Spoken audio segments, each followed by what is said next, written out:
Siya ang pinakamasamang tao na nabubuhay sa mundo kaya naman agad siyang pinatalsik sa kanilang eskwelahan dahil sa ugali nito. Ngunit mayroong isang babae na palaging nakasunod sa kanya kahit saan man siya magpunta, sa paliligo, sa panghuhuli ng isda, sa pagsasanay at sa kung ano paman ngunit isang araw ay nahuli siya ng bida. Nga pala, hindi lang pala isa ang may gusto sa bida kahit na siya ang pinakamasamang tao sa mundo. Ang mga babaeng ito ay hindi basta-basta dahil sa mga kakaibang angking galing nila sa kani-kanilang mga abilidad. Ang misyon ng bida ay magpanggap na isa siyang napakasamang tao para lamang na hindi mag-iba ang daloy ng kwento. Sa ilalim ng isang sinag ng liwanag, lumitaw ang isang halimaw na may mga sungay at nagliliyab na pulang mga mata. Habang nagmamasid ang tagapagsalaysay, naaalala niya kung gaano dati kahirap isipin na darating sila sa ganitong sitwasyon. Sa ibabaw ng isang gusaling na babalot ng dilim, nakaamba ang isang demonyong nilalang. Sa gitna ng pag-aalala tungkol sa muling pagbabalik sa paaralan sa ganitong edad, isang nag-iisang kamay ang umabot patungo sa misteryosong liwanag na kumikislap sa kalangitan ng gabi.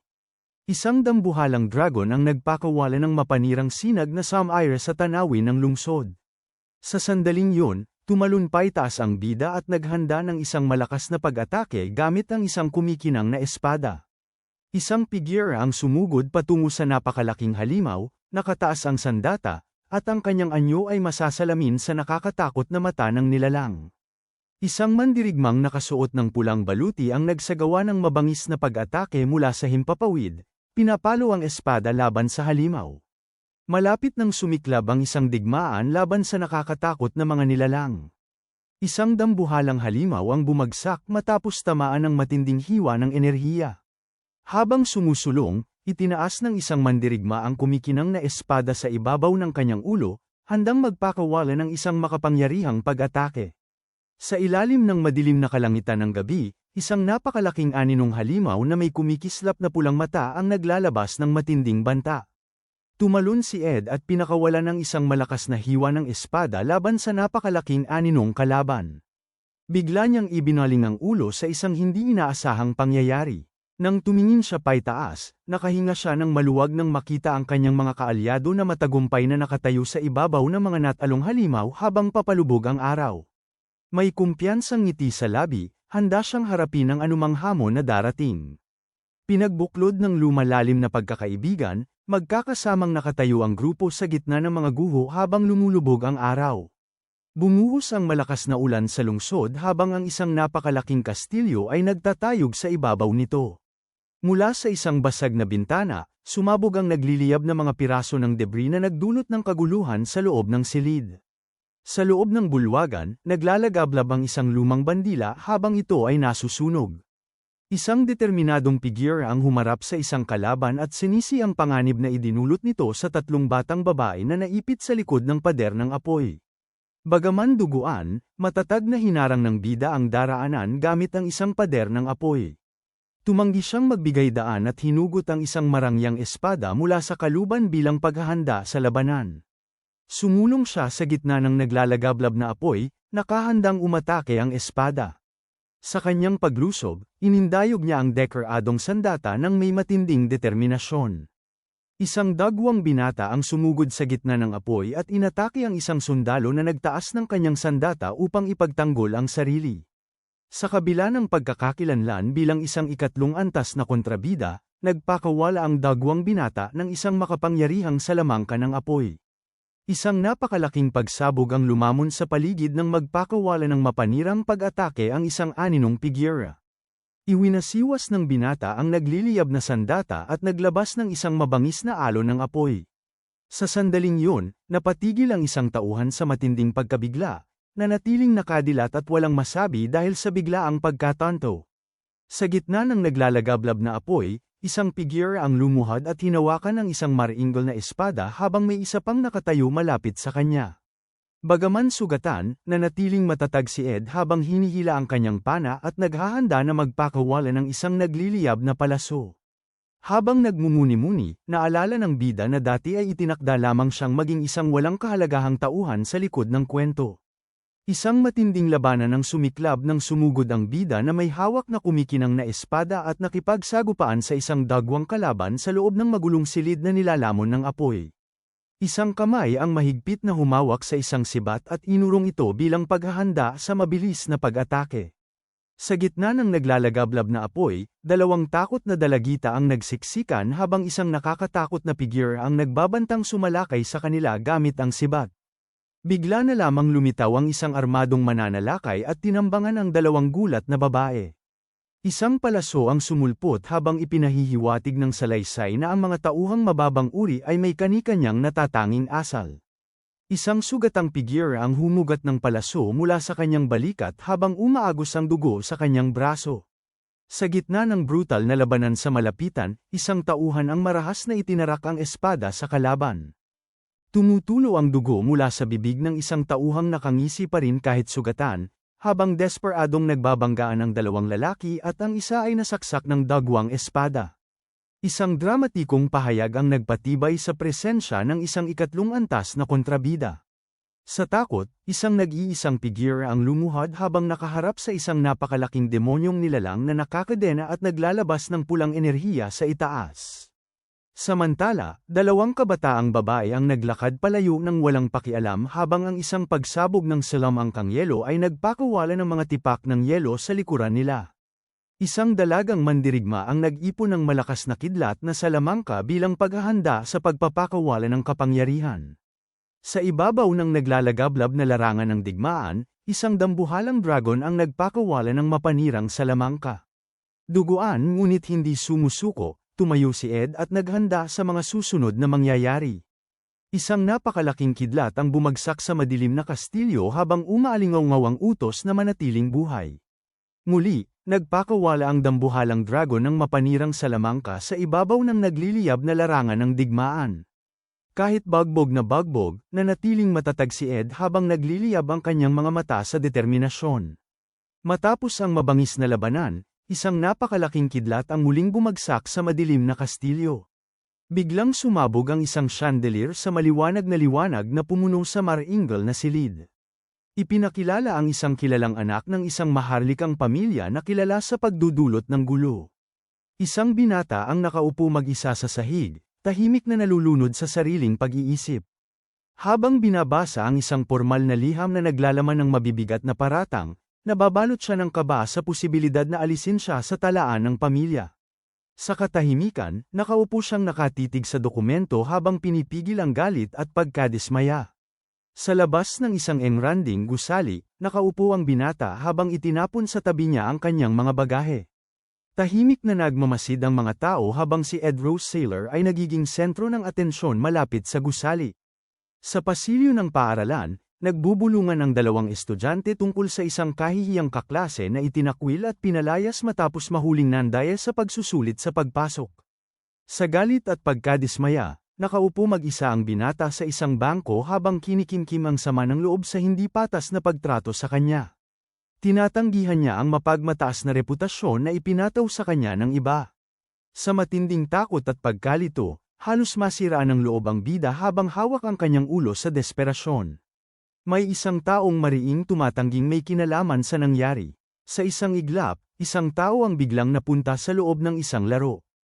Ipinakilala ang paboritong laro ng bida na nagaganap sa Sylvania Academy, na kinilala bilang pinakamahusay na laro ng taon.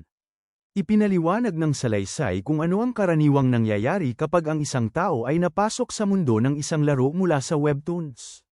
Ipinakilala ang tatlong makapangyarihang binata na kinikilalang pangunahing mga bayani ng kwento. Naalala ng bida na siya ay isang maliit lamang na kontrabidang tauhan na pinalaya sa dormitoryo sa simula ng laro. Sa ilalim ng isang abiso ng pagtatakwil, nakatayo ang isang aninong figure na napapalibutan ng mabigat at nakakatakot na enerhiya. Biglang nataranta ang bida nang mapagtanto niyang siya ay sinapian sa pinakamasamang sandali. Isang nabigong binata na nakasuot ng pulang kasuutan ang sumigaw sa kalangitan habang nilalamon ng matinding emosyon. Tatlong estudyante ang galit na lumapit sa isang estudyanteng nakaupo sa bangko at mariing inakusahan siya ng pagkukunwari habang siya ay nagtatangkang ipagtanggol ang sarili. Naiwan siyang mag-isa sa bangko habang ang ibang mga estudyante ay dumaraan sa malayo. Huminga siya ng malalim upang pakawalan ng bigat ng kanyang damdamin. Habang nakatitig sa kanyang sariling refleksyon, Bigla siyang nagulat nang lumitaw ang isang kumikinang na window system ng estadistika sa harap niya. Nang suriin niya ang talaan ng kanyang mga kakayahan, labis siyang nabigla sa napakababang antas ng mga ito, lalo na sa larangan ng mahika. 2 taong nakasuot ng uniforme ang humila palabas sa isang bagbog na lalaki mula sa bulwagan habang itinuring lamang siya ng salaysay bilang isang maliit na kontrabida. Bigla namang sumagi sa isip ng bida ang isang mahalagang alaala. Sa isang madilim na eskinita, isang pagod na lalaki ang tahimik na nakaupo at nagbabasa habang dahan-daang gumugulong ang mga kredito. May isang tauhang kinutya dahil sa marubdob na pagmamakaawa habang gasgasan ang itsura. Nakaupo sa bangko kasama ang kanyang malita. Unti-unting napagtanto ng binata ang desperadong kalagayan niya. Sa isang sandali, may isang taong huminga ng maluwag habang ang liwanag ng araw ay sumisilip sa pagitan ng mga puno sa kagubatan. Isang kamay ang nag-angat sa kandado at nagsimulang buksan ang isang malita. Inaamin ng tagapagsalaysay ang kawalan ng kasiguruhan sa sitwasyon at ang kabiguang matukoy ang dahilan ng lahat ng nangyari. Sa kabila ng kalituhan, nagpa siya ang tagapagsalaysay na labanan ng itinakdang kapalaran. Isang determinadong binata ang nakatayo sa labas habang may daladalang 2 malita. Pinatatag ang loob na magtatagumpay anuman ang mangyari. Ang akademya ay nakalatag sa buong Arkan Mountains, at ang lawak nito ay higit na kahawig ng isang lungsod kaysa sa karaniwang paaralan. Ang tagpuan ay nasa hilagang silangang bahagi ng akademya. Sa tahimik na kagubatang naliliwanagan ng araw, may isang tinig na maririnig. Matapos ang kalahating araw na paglalakad, isang pagod na binata ang naupo sa ibabaw ng kanyang malita sa tabi ng landas sa kagubatan. Sa kalmadong pag-iisip, sinuri niya ang kanyang sitwasyon at naghanda para sa mga susunod na mangyayari. Bagaman itinakwil na, nakaupo siya sa ulan kasama ang kanyang mga bagahe, batid na hindi pa siya ganap na pinapatalsik sa akademya. May isang mensaheng nagpahayag ng agarang kahalagahan ng kanyang kalagayan. Ipinaliwanag ang prestihiyo ng Sylvania at ang mga pamilyar na pakinabang na dulot nito. Sa kanyang isipan ay lumitaw ang imahe ng isang mas magandang buhay pagkatapos ng pagtatapos, kalakip ang mga pangitain ng napakalaking kayamanan. Itinakda niya ang kanyang pangunahing layunin na makapagtapos sa akademya. Sa gitna ng eksena ay nakatayo si Ed habang nagliliwanag ng asul ang kanyang mga mata nang gamitin niya ang isang supernatural na kapangyarihan. Isang tauhan ang nag-isip ng mad alien tungkol sa pangangailangang makakuha ng scholarship para sa susunod na semestre. Nakaupo sa pagitan ng 2 malita, kinakabahan niyang sinuri ang kanyang estado at pinag-isipan kung kwalipikado ba siya sa scholarship. Isinantabi niya ang alalahanin sa matrikula at tumuon sa isang mas agarang suliranin. Ipinakita ang isang talaan ng mahahalagang pangangailangan. Sa salaysay ay binigyang diin ang kahalagahan ng pagtitiyak sa mga pangunahing pangangailangan. Isang nakasarang bol na may gintong mga palamuti ang bahagyang kumikinang, na tila may mahalagang laman sa loob. Habang sinusuri ang kanyang malita, napagtanto ng binata na walang silbi ang kanyang marangyang mga gamit habang iniisip niya kung paano makaliligtas sa loob ng 1 linggo. Nakaupo siyang mag-isa sa landas ng kagubatan kasama ang kanyang mga pag-aari at napagtanto na wala siyang matutuluyan o makakain sa gabing yun, at wala ring paraan upang makahanap agad ng trabaho. Napansin niya ang isang maliit na batis sa malapit na maaaring magsilbing mahalagang pinagkukunan ng tubig. Naghanda siyang maging sapat ang kakayahan upang makapasok sa paaralan. Biglang umarangkada sa kagubatan ang mga talam ng hangin habang mabilis na sunod-sunod na ginagamit ang isang salamangka. Huminto si Ed upang makahinga matapos makita ang mga natumbang troso na humaharang sa kanyang daraanan. Ipinakita na gumagamit siya ng mahika. Sa matinding pagkapagod, bumagsak ang binata matapos maputol ang 15 puno. Dahil sa gutom, may isang taong nagreklamo at humingi ng pagkain ngunit agad ding pinaalis. Pinilit niyang tiisin ang matinding gutom. Sa kanyang alaala ay bumalik ang payo ng kanyang lolo. Isang tauhan ang nabigla nang magkalat sa lupa ang mga pira-pirasong kahoy matapos mabasag ang mga ito. May isang tauhang lumuhad at nag-activate ng isang mahiwagang aparato na biglang sumiklab sa apoy. Sinuri ng isa pang tauhan ang isang pirasong kahoy at saglit itong napagkamalang manok. May isang tauhang nasiyahan sa pagkain mula sa isang maringgol na tasa habang nakapikit sa kasiyahan. Sa ibabaw ng kahoy ay lumitaw ang isang bagong ukit na simbolo. Matapos ang matagal na gutom at pagkakasakit, Mapait niyang sinisi ang kanyang lolo sa dinanas na paghihirap. Maingat na gumapang si Ed patungo sa bante ng mga troso nang biglang may tumamang bagay. Ipinakita na ang mga materyales ay para sa pagtatayo ng bahay. Ipinaliwanag na ang unang hakbang sa pagtatayo ay ang pag-angat ng mga halyjing sumusuporta sa balangkas. Isang kahoy na tungkod ang malakas na itinama sa lupa. Sa salaysay ay binanggit ang hirap ng pamamahala sa apat na suporta gamit lamang ang dalawang kamay. Habang naglalakad sa landas, nahirapan siyang balansehin ang mabibigat na tabla ng kahoy. Dalawang mabibigat na biga ang bumagsak at nagpatamba sa kanya sa sahig ng kagubatan. Naiipit siya sa ilalim ng estruktura at naghirap sa sakit habang hindi makaalpas. Sa matinding puwersa, nabali ng kanyang mga kamay ang mga panaling kahoy na nakabalot sa balat na pumipigil sa kanya.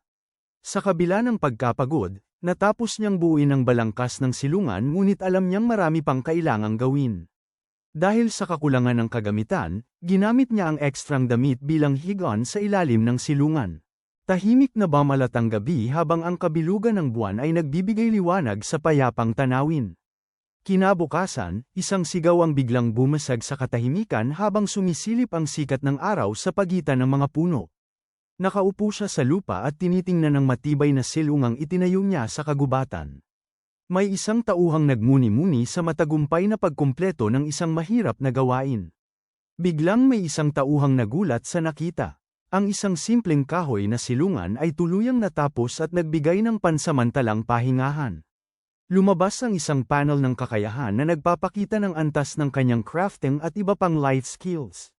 Napansin ng bida ang biglaang paglitaw ng crafting system at bahagyang nainis sa pangyayari.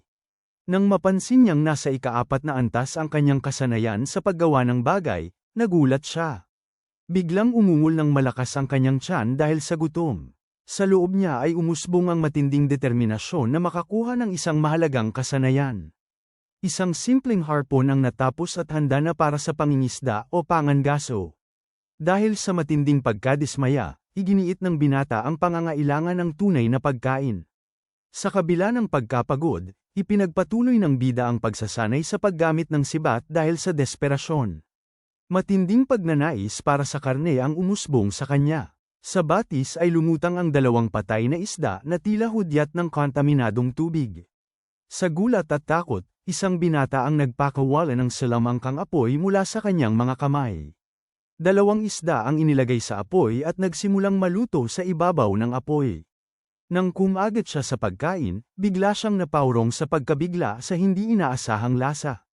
Sa kabila nito, nagpa siya ang tauhan na magtiis hanggang sa maging sapat ang kakayahan upang makapamuhay sa akademya ng walang malaking problema. Bigla siyang napaurong nang makaramdam ng kakaibang presensya. Hawak ang lutong isda, sinuri niya ito habang nagtataka. Napagtanto ng bida na may isang mahalagang bagay siyang nakaligtaan habang nakatuon sa kaligtasan. Sa gitna ng kagubatan, biglang lumapit ang isang dalagita sa binata at binigla siya sa pagtawag sa kanyang buong pangalan. Dito ipinakilala ang mga bida ng kwento. Si Ed ay nakaluhod sa pagitan ng dalawang armadong gwardya habang may isang taong nag-aakusang wala siyang pagsisisi. Isang babaeng kulay ginto ang buhok, nakasuot ng uniporme at pulang kapa, ang matatag na nag-utos na paalisin ang isang tao mula sa akademya. Isang kumpiyansang babaeng kulay ginto ang humarap sa isang tao at hinamon kung bakit naroroon pa ito. Ipinakita na si Ed Roth Taylor ang estudyanteng pinalayas mula sa dormitoryo. Ipinakilala si Ed Roth Taylor bilang kontrabida sa simula ng laro. Isang maharlika ang nagtangkang manligaw sa kaibigan ng bida noong kabataan ngunit agad na pinarusahan. Dahil sa paghihiganti, lihim na sinabutahe ni Ed ang entrance exam ng Sylvania Academy. Isang dalagitang nakasuot ng disguise ang biglang humarang sa landas ng bida at pinigilan siya. Ipinakilala ang ikatlong prinsesa ng imperyo ng Cole na si Fiona Elias Cole. Isang tauhan ang gumamit ng espesyal na kakayahan upang matukoy ang kasinungalingan at mga sabuatan. Nabunyag ang desperadong mga kasinungalingan ni Ed dahil sa kakayahang yun ni Fiona. Isang binata ang pinalayas mula sa dormitoryo at iniwan sa labas kasama ang kanyang mga gamit. Nagkaisa ang mga estudyante ng akademya sa galit laban sa iisang tao. Isang dalagitang kulay ginto ang lumapit sa isang tao sa labas at hiningi ang dahilan ng kanyang presensya. May babalang nagsasaad ng isang mapanganib na engkwentro na maaari sanang maiwasan. Isang estudyante ang humarap sa isa pa tungkol sa hindi pa nito pagkakapagtalsik kahit na pinilit na itong paalisin sa kabila ng pagiging estudyante. Nakaharap ang bida habang ipinapakita ang matibay niyang pasya. Isang galit na babae ang nagbanta na ipapatalsik ang kalaban kung hindi ito aalis. Matapos ang 3 araw na walang pagkain, ang mahahalagang isda ay nasunog at naging abo sa apoy. Dahil sa inis sa walang tigil na pag-uusap, may isang taong nagpaalala na nasusunog na ang pagkain. Isang malaking krisis ang nagbabadya na maaaring magbago ng lahat. Ipinakilala ng dramatiko ang prinsesa ng Phoenicia. Isang determinadong dalagitang kulay ginto ang sumigaw ng may tapang habang kumikislap ang kanyang marangyang brocha. Lalong naging malinaw ang banta ng pagpapatalsik. Habang lumulubog ang araw, isang tensyosong usapan ang naghayag ng pag-aalala tungkol sa nawawalang mga Royal Guard at sa nalalapit na panganib. Sa isang hiwalay na bahagi ng kagubatan, isang lalaking may suot na eye patch ang nangutya sa isang prinsesang nasa alang-e ng kalagayan. Isang determinadong dalagita ang nagbabala na ang anumang banta laban sa kanya ay magkakaroon ng mabigat na kapalit. Habang umiikot ang asul na enerhiya sa paligid, may isang taong humingi ng malinaw na paliwanag. Isang tauhan ang lumuhad sa isang tuhod at pinatatag ang loob upang magpatuloy. Lumuhad si Ed at may kumpiyansang nagpasalamat sa prinsesa. Biglang nag-activate ang isang kakayahan ng mahiwagang pag-unawa na nagdulot ng pagkabigla sa babaeng kulay ginto. Napatunayan ang katapatan ni Ed nang mabunyag ang katotohanan sa kanyang mga salita. Isang dalagitang kulay ginto ang napakunot sa gulat matapos ang biglaang paghahayag. Natahimik ang binata at nalunod sa malalim na pag-iisip. Inilahad ng salaysay ang mabigat na reputasyon ng pamilyang Roth-Taylor.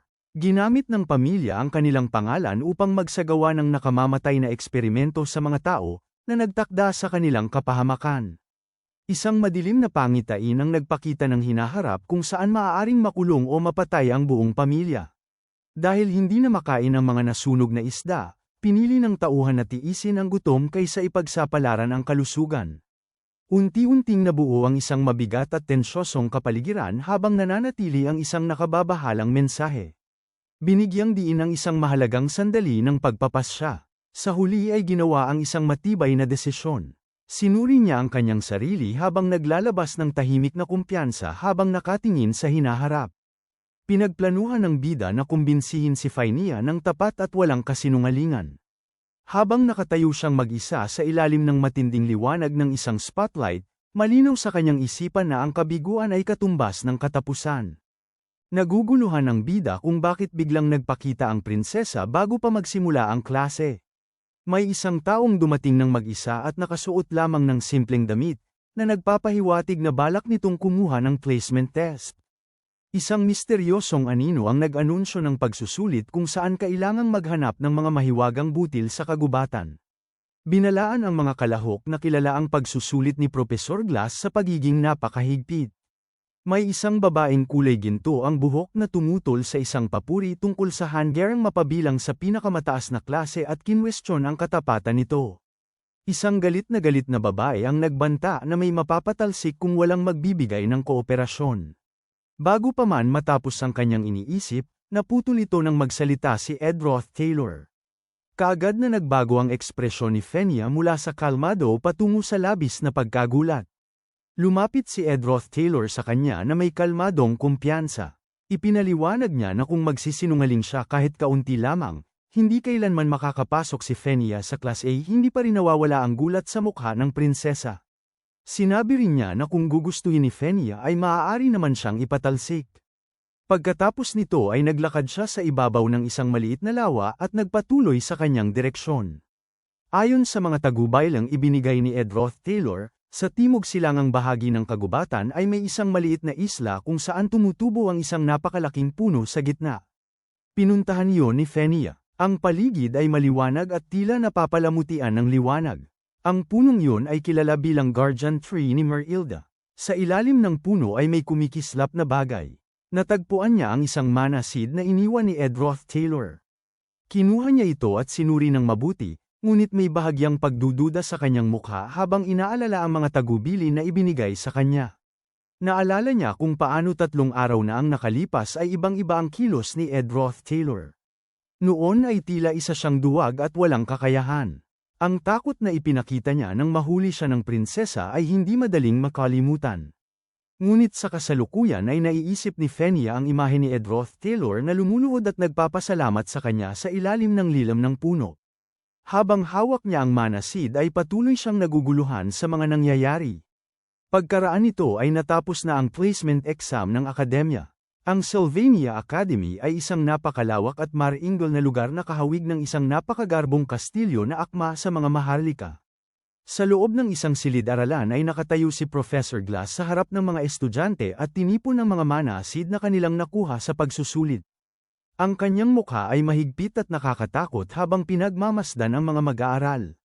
Si Professor Glass, ang propesor ng mahika, ay tahimik na tumingin sa mga estudyante na may mga kumikislap na mata habang hawak ang kanilang mga nahanap na mana seed. Pagkaraan ng ilang sandali ay nanahimik siya at pagkatapos ay galit na ipinadala ang lahat ng estudyante sa Class F dahil dito ay labis na nalungkot at nanghina ang mga mag-aaral. Ang mahalagang bagay ayon sa propesor ay ang pag-unawa sa tunay na layunin ng pagsusulit. Ipinaliwanag niya na ang pagsusulit ay hindi lamang simpleng paghahanap ng mana seed. Itinaas ni Professor Glass ang 3 espesyal na gem na dapat sana ay natagpuan ng mga estudyante. Sinabi niya na tanging ang mga makakahanap ng mana seed na puno ng ganitong uri ng mana ang tunay na pumasa. 3 tao lamang ang nakahanap ng ganoong uri ng mana seed. Ang una ay si Zix na may matalim at madilim na anyo ng mukha, may pulang marka sa gilid ng kanyang mga mata at mga matang tila esmeralda. Ang pangalawa ay si Lortel na may kapansin-pansing kulay kahel na pulang buhok at may kumpiyansang ngiti. Ang ikatlo naman ay ang taong nakahanap ng mana seed sa Guardian Tree ni Merilda, na nagtataglay ng napakataas na antas ng mana. Malinaw na itinuro ni Professor Glass kung sino ang taong yun. Ang taong nakahanap ng mana seed na yun ay ang mismong estudyanteng pinagtaguan niya ng seed. Dahil dito ay tumayo si Fenya na may seryosong ekspresyon sa mukha. Ipinahayag ng propesor na siya ang magiging leader ng klase.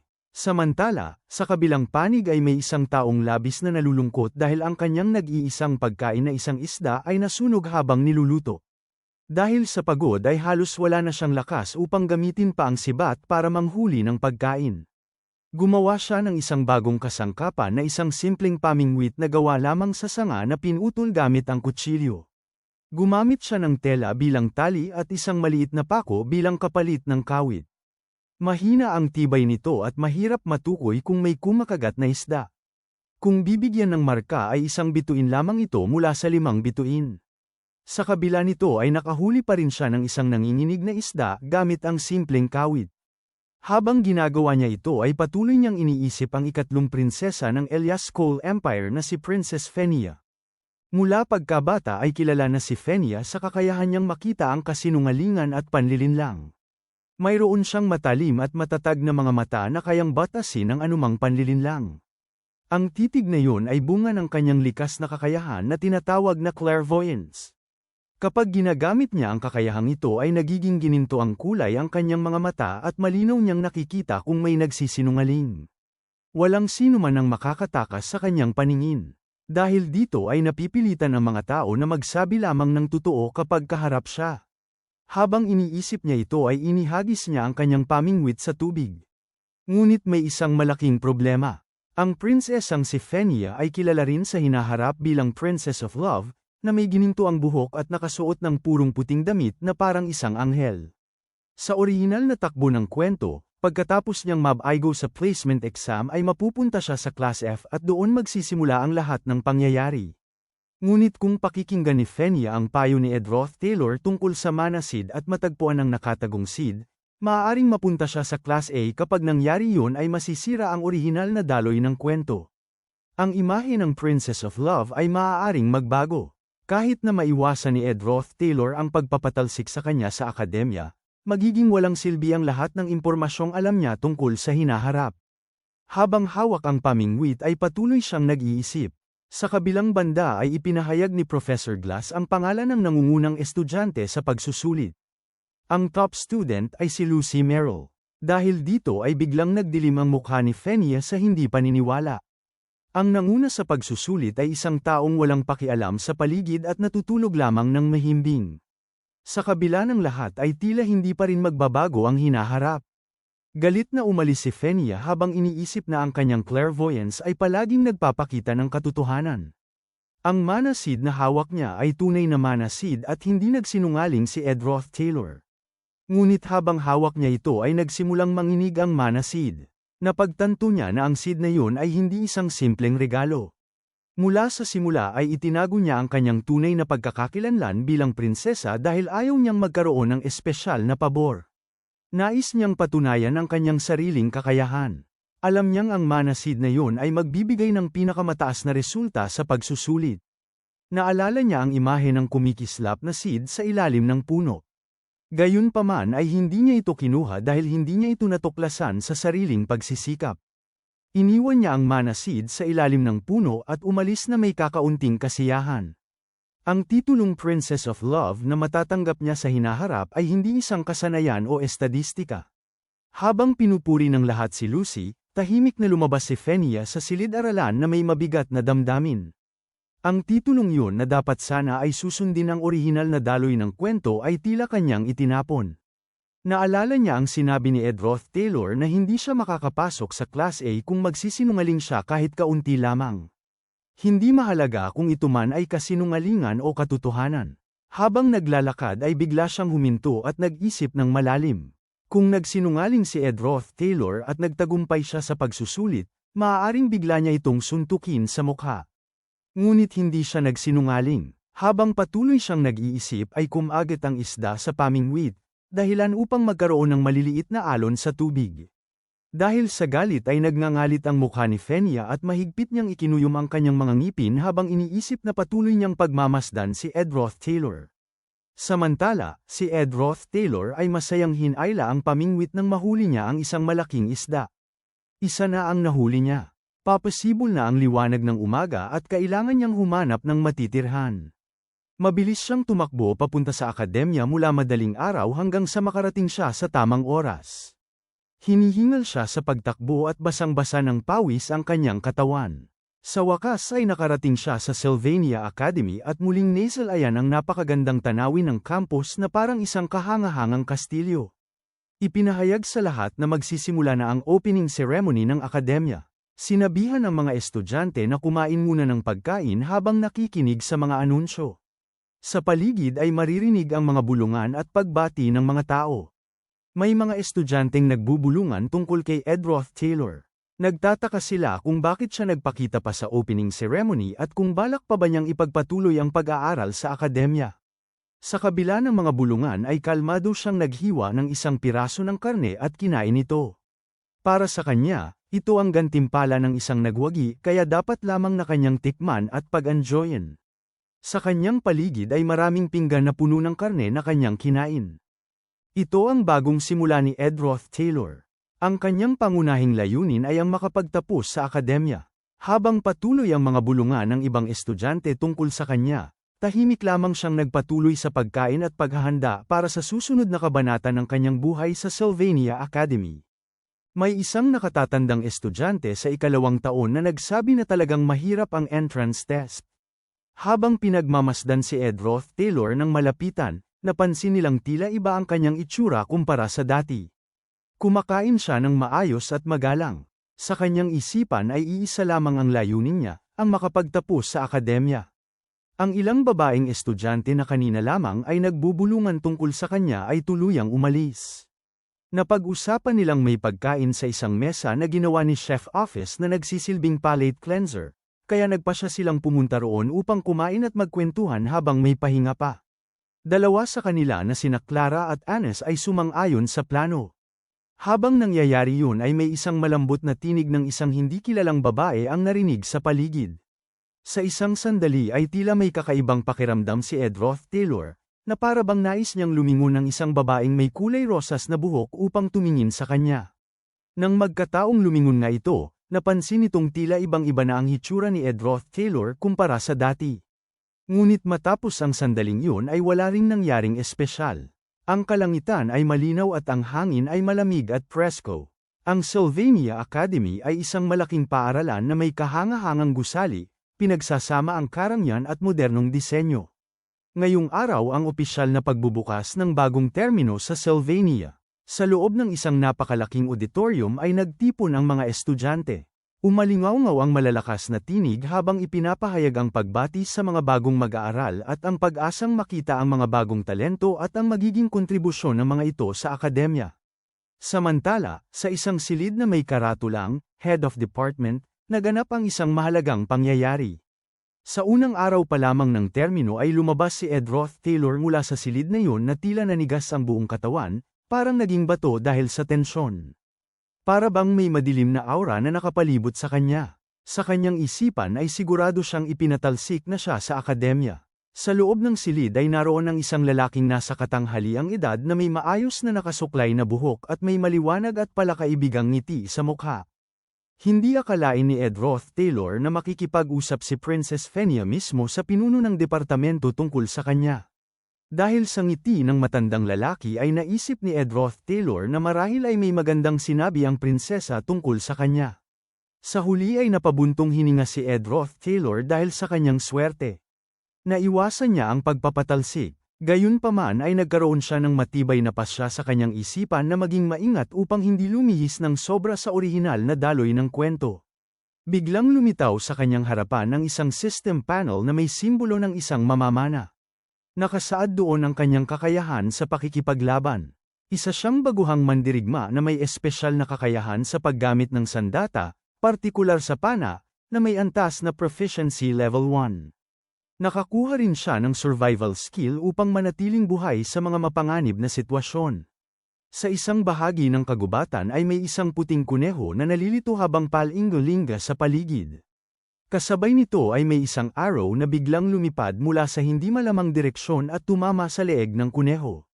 Bumagsak ito sa lupa. Sa pananaw ni Ed Roth Taylor, walang mas mahusay na sandata kaysa sa pana kung pagsasamahin ang kakayahan sa pakikipaglaban at kaligtasan sa kagubatan.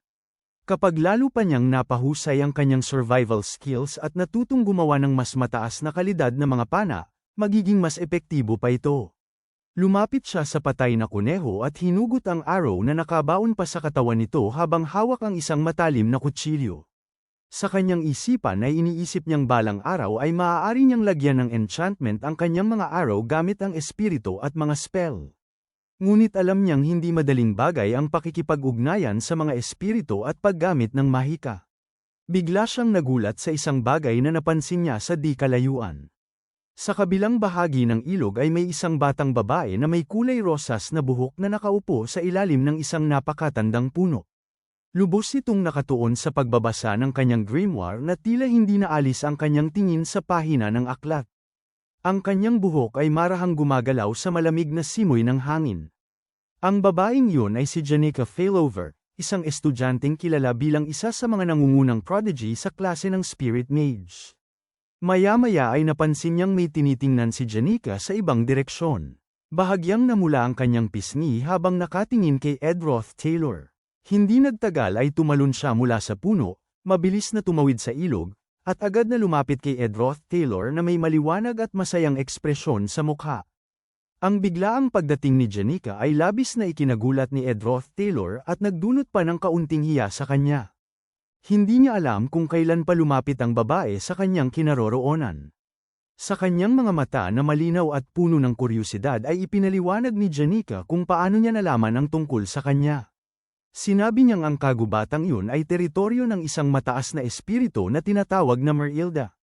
Madalas siyang pumupunta roon upang makinig sa mga kwento na ibinubulong ng espiritu sa kanyang isipan.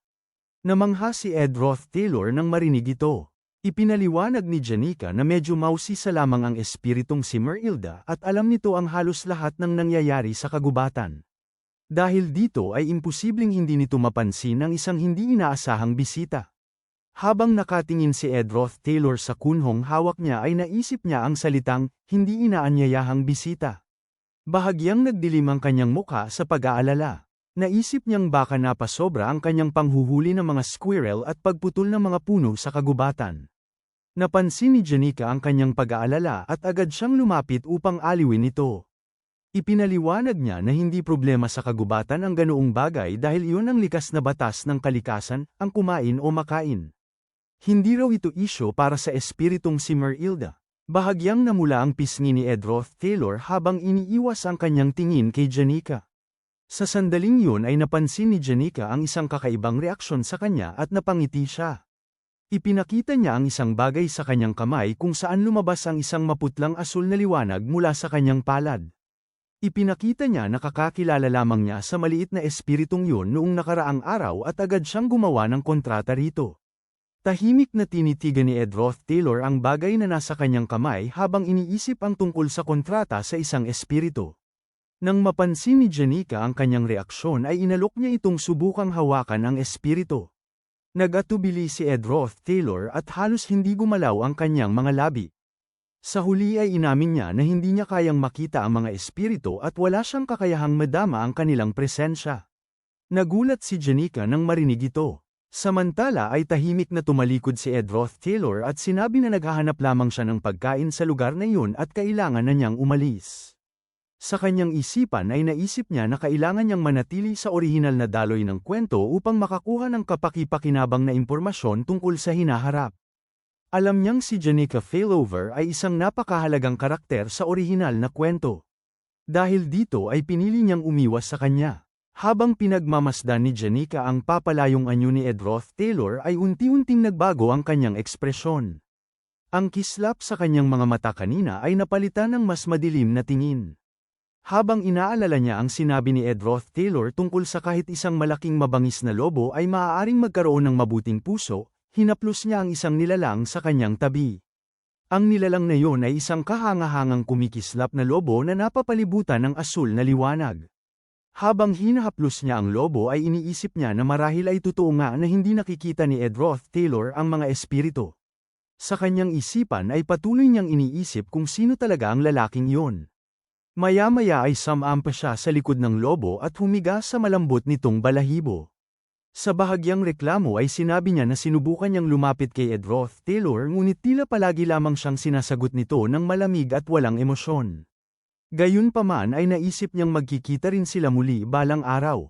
Mula sa itaas ay makikita ang buong lugar na napapalibutan ng makakapal na berdeng puno at isang malaking lawa sa gitna. Sa isang maliit na bahagi ng lupa ay may mga puno na tila kumikislap sa liwanag. Samantala ay nagpasya si Edroth Taylor na magsimula na ng kanyang sariling paggalugad. Lumitaw ang isang mapa na nagpapakita ng mga burol at kagubatan sa paligid ng daan. Napansin niyang napakalayo ng kanyang tinutuluyan mula sa paaralan.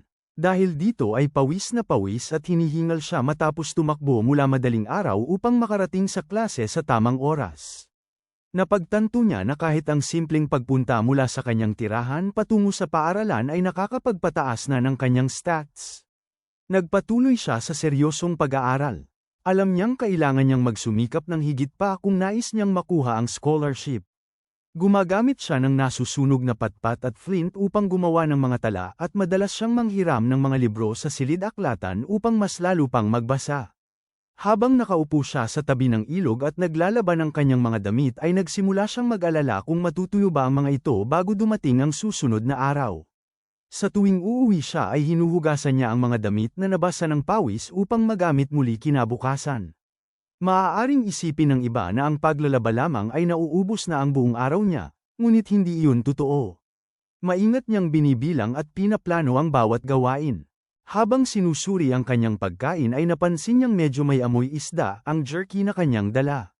Kailangan din niyang tiyakin na may sapat siyang tuyong kahoy para sa apoy, inuming tubig, at pagkain para sa tanghalian sa susunod na araw. Dahil sa dami ng gawain ay 4 na oras lamang ang kanyang tulog bawat araw. Unti-unting kumunat ang noo ni Edroth Taylor dahil sa inis. Ngunit hindi yun ang pinaka-nakakainis para sa kanya. Napansin niyang may isang taong patuloy na sumusunod sa kanya. Sa wakas ay tinawag niya ang taong nagtatago sa malapit si Janica Failover, at sinabi na alam niyang matagal na siyang sinusundan.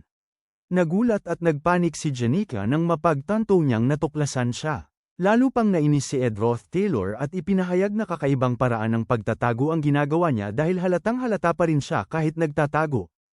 Napakunot ang noo ni Edroth Taylor sa galit habang kumikislap ng kulay ube ang kanyang mga mata.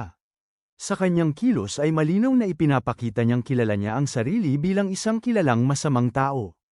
Para sa kanya, siya si Edroth Taylor, isang taong kilala sa pagiging pinakamasama sa mundo, kaya hindi niya maintindihan kung bakit patuloy siyang sinusundan at pinapansin ni Janica Failover. Ngunit si Janica Failover ay nagsalita ng mahinahon. Ipinaliwanag niyang ang mga bagay na iyon ay pawang opinyon lamang ng ibang tao tungkol kay Edroth Taylor. Dahil sa sinabi niyang iyon ay bahagyang nagulat si Edroth Taylor. Ngumiti si Janica ng maliwanag habang ang kanyang mga mata ay kumikislap ng liwanag. Para sa kanya, hindi pa niya lubos na kilala kung anong klaseng tao si Edroth Taylor. Nagkaroon ng bakas ng pagkalito sa mukha ni Edroth Taylor. Alam niya na ganoon talaga ang karakter ni Janica Failover. Sa unang tingin ay mukha siyang mabait, magiliw, at parang inosenteng babae na may maaraw na personalidad. Ngunit sa katotohanan ay isa siyang babaeng may sariling paninindigan at malayang pag-iisip. Sa ibang posibilidad ng hinaharap, ang parehong babaeng yun ay maaaring magkaroon ng mga matang nagliliyab sa pulang kulay na parang mapanganib na apoy at may malamig na presensya na nakakapangilabot. Dahil alam na ni Edroth Taylor kung ano ang naghihintay sa hinaharap, hindi niya kayang ngumiti ng masaya sa kanya. Alam niyang si Janica Failover ay nagtataglay ng napakalakas na kapangyarihan na kayang magwasak ng mundo.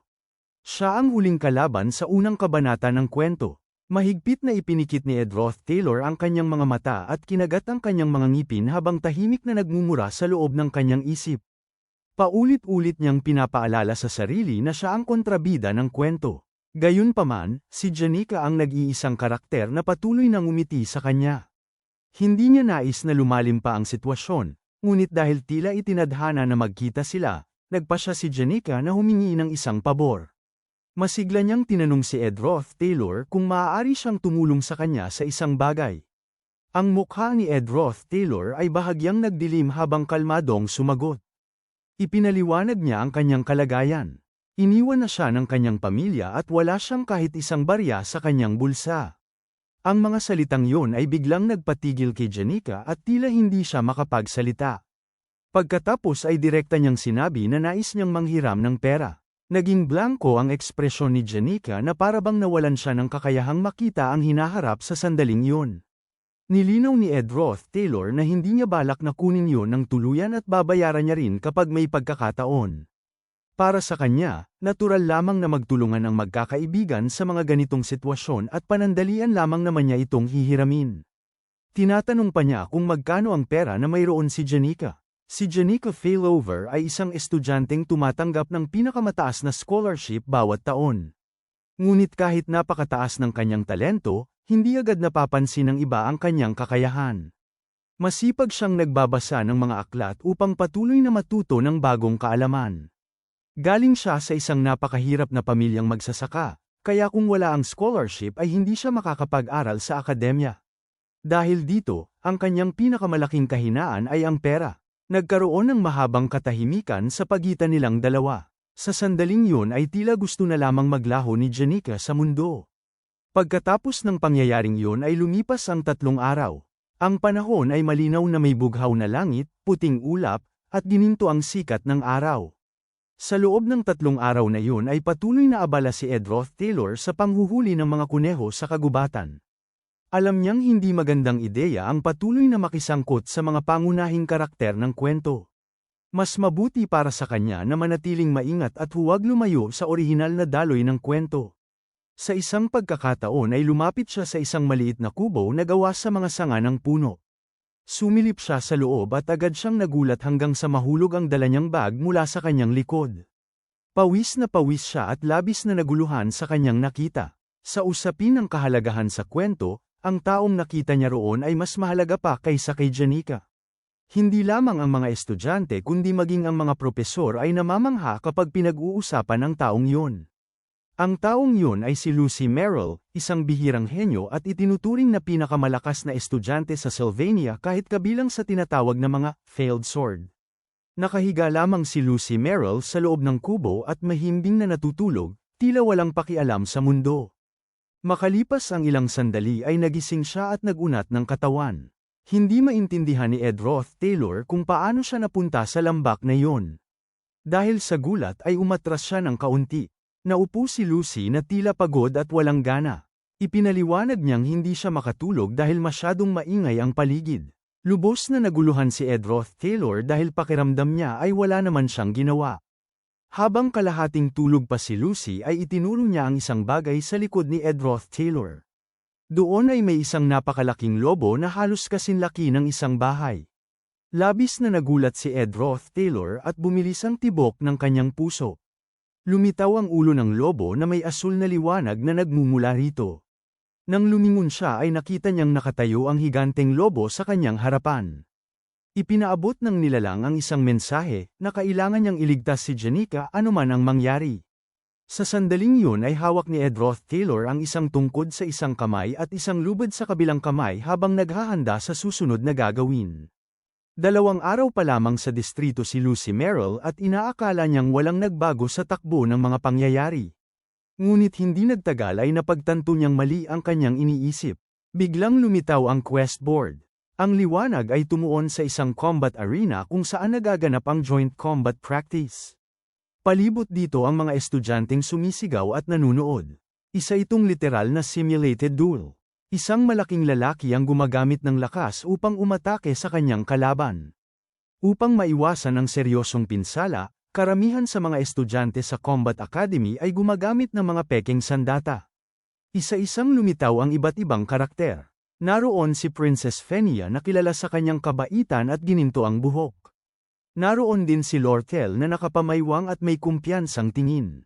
Naroon si Zix na may matalim na mga mata. Naroon din si Janica na may masayang ngiti bilang elementalist. Si Lucy ay nakasuot ng balabal at nakahiga lamang sa puting sahig na tila walang gana. Si Kibius naman ay may hawak na espada sa kanyang balikat at may malalim na tingin. Napakarami pang karakter na maaaring banggitin, ngunit para kay Edroth Taylor ay ang pinakamahalaga sa lahat ay ang pangunahing bida ng kwento. Ang kanyang tingin ay tumuon sa lalaking yun, si Taylor McClure, na nakahawak ng espada at handang lumaban. Ilang sandali pa ay ipinaalam na ang susunod na laban ay kay Edroth Taylor. Habang pinagmamasdan niya ang arena ay napansin niya ang isang napakalakas na puwersa na lumilikha ng isang malakas na vortex. Umiikot ang makapal na usok at nagkaroon pa ng malaking hukay sa sahig ng arena. Ang taong gumawa nito ay si Zex na napapalibutan ng berdeng aura.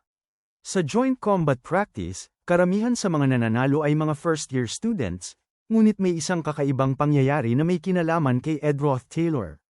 Biglang lumitaw si Janica Failover at masayang lumapit sa kanya. Sa kabila ng katotohanan kanina lamang ay nanghiram siya ng pera sa kanya, tila masaya pa rin itong lumapit upang batiin siya.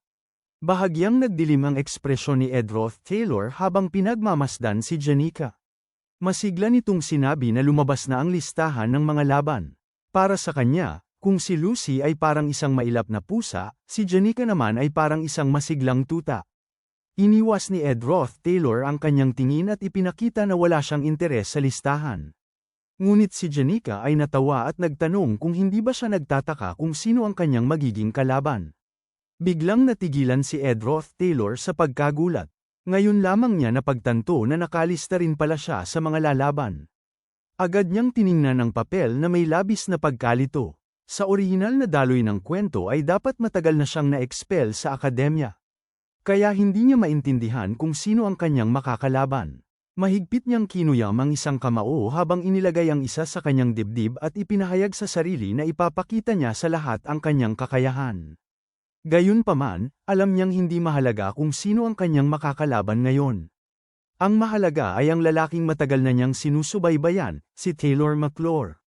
Sa loob ng mahabang panahon ay sinubaybayan niya ang karakter ni Taylor, kahit sa pamamagitan lamang ng isang screen. Sa kanyang alaala ay malinaw pa rin ang imahe ni Taylor na nakaluhod habang mahigpit na hawak ang kanyang espada.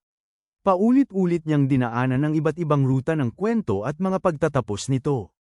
Kahit ang mga trahedyang ending at ang tunay na finale ay hindi niya makalimutan. Sa kabila ng lahat ng pagpipilian sa kwento ay alam niyang walang madaling landas. Habang iniisip niya ang lahat ng ito ay lihim siyang humahanga kay Taylor at patuloy na sumusuporta sa kanya. Bigla na lamang umalingaw-ngaw ang anunsyo mula sa loudspeaker na hinahanap ang first-year student na si Lucy Merrill.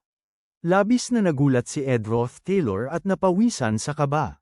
Inanunsyo na kailangan ng maghanda si Lucy at pumunta sa arena. Nagtaka siya kung saan nagpunta si Lucy. Nang tumingin siya sa isang itim na kahon ay nakita niyang may isang taong mahimbing na natutulog sa loob nito. Sa arena ay napahikab si Lucy habang tinatakpan ang kanyang bibig at tila walang ganang tumayo. Inanunsyo na magsisimula na ang laban. Ang nangungunang first-year student na si Lucy Merrill ay lalaban-laban kay Taylor McClure. Matagal nang naghihintay si Taylor sa arena habang nakahanda sa kanyang fighting stance at mahigpit na hawak ang kanyang espada. Si Taylor ang pangunahing bida ng mundong iyon at ipinanganak upang maging isang mahusay na swordsman. Kahit hindi pa niya gaanong nagagamit ang espada sa nakaraan, ibinuhos niya ang lahat ng kanyang lakas sa pag-atake. Habang iniindayog niya ang espada ay nagliwanag ang kanyang paligid. Ang kanyang atake ay sapat upang maputol ang mahika ng kidlat ni Lucy. Sa kabilang panig ay natigilan si Lucy sa hindi makapaniwala sa nangyari. Inakala niyang tiyak na masasaktan niya ang kanyang kalaban, ngunit walang epekto ang kanyang mahika. Dahil sa pagkabigla ni Lucy ay nagkaroon ng pagkakataon si Taylor upang samantalahin ang sandaling yun. Sumugod si Taylor na parang isang malakas na hangin, mabilis na tumakbo patungo kay Lucy upang agad mapalapit sa kanya. Sa sandaling yun ay biglang naglabas si Lucy ng isang simpleng lightning spell. Malalaking bughaw-berdeng kidlat ang tumama sa arena, dahilan upang kumalat ang alikabok at usok sa paligid. Ganap na natabunan si Taylor ng likas na mahika ni Lucy. Gayunpaman, dahil gumamit siya ng isang mid-level spell, automatikong nadiskwalipika si Lucy ayon sa mga patakaran. Kahit na puno ng sugat ang katawan ni Taylor, patuloy niyang mahigpit na hawak ang kanyang espada kaya siya ang idineklara bilang panalo. Naalala ni Ed Roth Taylor sa kasalukuyan ang pangyayaring iyon at ipinikit ang kanyang mga mata habang tila naiiyak. Para sa kanya, iyon ang isang maalamat na eksena kung saan parehong nasa entablado sina Taylor at Lucy. Nang magsimula ang laban sa hudyat ng referee ay nakatuon ang lahat ng mata sa arena. Matatag ang mga mata ni Taylor habang itinaas niya ang kanyang kamao bilang paghahanda sa laban.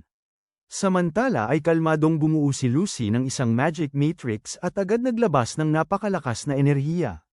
Wala pang 3 segundo ay tinamaan si Taylor at malakas na tumilapon patungo sa pader habang kumakalat ang usok at alikabok. Lubos na nagulat ang lahat ng nanunood sa mga upuan, lalo na si Ed Roth Taylor. Si Lucy naman ay tila pagod na kinamot lamang ang likod ng kanyang leeg. Nagsimulang magbulungan ang mga nanunood. Marami ang nagsabing hindi kayang talunin ni Taylor ang nangungunang estudyante. Para sa kanila ay tila walang pag-asa ang isang taong sumusugod sa isang mage na parang nakikipaglaban lamang gamit ang kamay. Ang buhay ni Taylor McClure ay palaging puno ng pagsubok. Mula pa noon ay isa siyang underdog. Isa siyang estudyanteng palaging nabibigo at hindi kailanman nakakuha ng magandang resulta sa akademya. Bahagyang nanginig ang kanyang kamay habang inaabot ang kanyang espada. Sa paningin ng iba ay isa lamang siyang talunan na hindi kinikilala ng sinuman. Ngunit kahit iniisip ng lahat na tapos na ang laban, mahigpit niyang hinawakan ang kanyang espada. Sa kabila ng lahat ng panlalait at pangungutya, dahan-dahan siyang tumayo kahit ang kanyang katawan ay puno ng sugat. Sa sandaling yun ay tumingin siya mula sa arena patungo sa mga upuan at ngumiti na may pag-asa. Hindi kailanman nawala ng pag-asa si Taylor. Habang dahan-dahan siyang tumatayo ay nagsimulang lumabas ang pulang aura mula sa kanyang katawan. Ang kanyang ngiti ay nagbago at naging puno ng kumpiyansa. Muli siyang sumugod patungo kay Lucy na parang isang palaso. Sa sandaling yun ay napansin ni Lucy ang panganib. Ang mga tao sa upuan ay lalo pang nagsimulang tumawa at magingay. Sa orihinal na pangyayari ay gagamit si Lucy ng lightning match. Ngunit sa pagkakataong ito ay nagulat siya at napangiwi nang makita ang paparating na espada. Habang papalapit ang espada ni Taylor sa mukha ni Lucy ay biglang sumabog ang isang berdeng kapangyarihan na pumihil sa kanyang atake. Isang napakalakas na enerhiya ang kumalat sa paligid at napaatras si Lucy ng kaunti. Napatitig si Taylor sa hindi makapaniwala at natakot. Ang mahika ay umalingaw-ngaw na parang isang mabangis na halimaw. Bumuo ito ng isang napakalaking vortex na nagpalipad kay Taylor sa ere. Malakas siyang tumilapon at bumagsak sa pader ng arena habang napapalibutan ng makapal na usok. Ang kanyang katawan ay damaykit sa pader bago dahan-daang bumagsak sa lupa. Ang taong pinakanagulat sa lahat ay si Edroth Taylor mismo. Hindi ang kidlat ni Lucy ang dahilan ng pagkatalo. Ang mismong kapangyarihan ni Lucy na nagliliyab sa maliwanag na lilang aura ang sumikop sa buong arena tulad ng isang malakas na hangin na nilamon ang lahat. Ipinahayag ng referee ang resulta ng laban. Nagwagi si Lucy Merrill at agad na sumabog ang sigawan ng mga nanunood. Si Taylor ay nawalan ng malay at nakahiga sa sahig habang nakatingin sa gilid na tila wala ng pag-asa. Labis na nagulat si Edroth Taylor at halos hindi makapagsalita. Hanggang dito na lang muna mga bossing. Kung gusto mong subaybayan ang kwentong ito, mag-like, comment, at subscribe at i-hit mo na rin ang notification bell para ikaw ang unang makapanood pag may bago tayong upload. Kita-kits sa susunod mga boss.